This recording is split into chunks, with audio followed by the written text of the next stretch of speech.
The two men in the bed of the old pickup truck told the driver to step on it.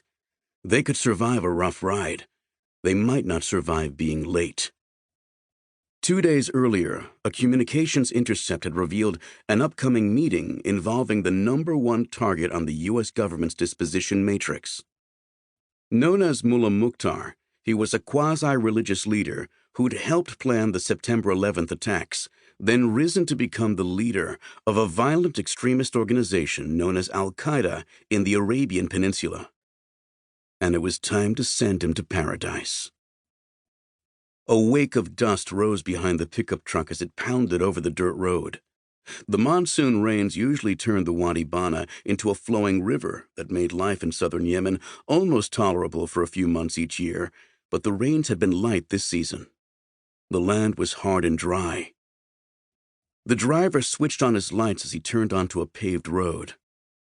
The town of Zinjibar loomed in the cracked windshield. Most of its buildings had been destroyed in the war, and the air smelled of smoke and a fine dust that never quite settled to the ground. The senior CIA officer slapped the roof twice as they passed an open-air market. The pickup turned into an alley and slowed. He threw a goatskin satchel over his shoulder and jumped down to the street. 2 blocks away, the second officer hopped out.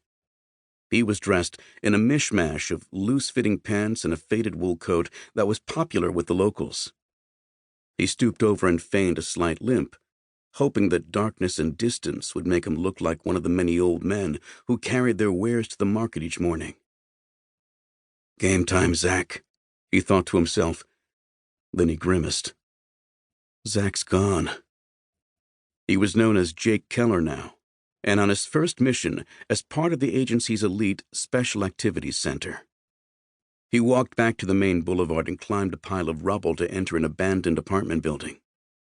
His partner was already there, standing in the dark with a scruffy beard, a scarf wrapped around his head, and a stubby AKS-74U rifle in his hands.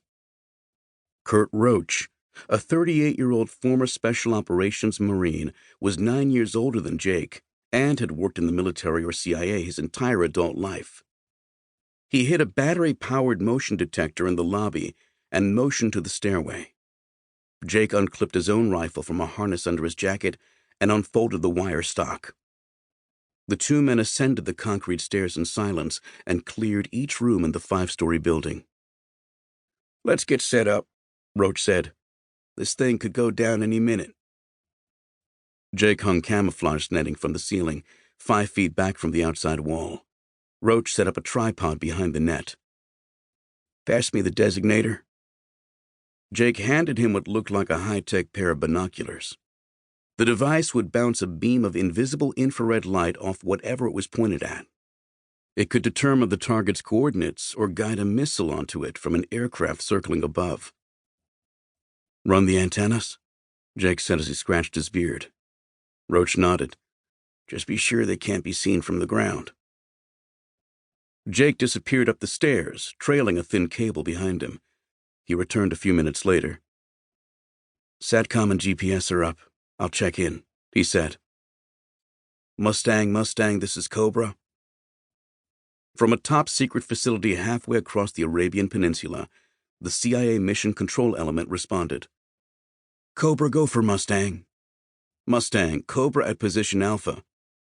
"Copy position Alpha. Strike packages 2 ships.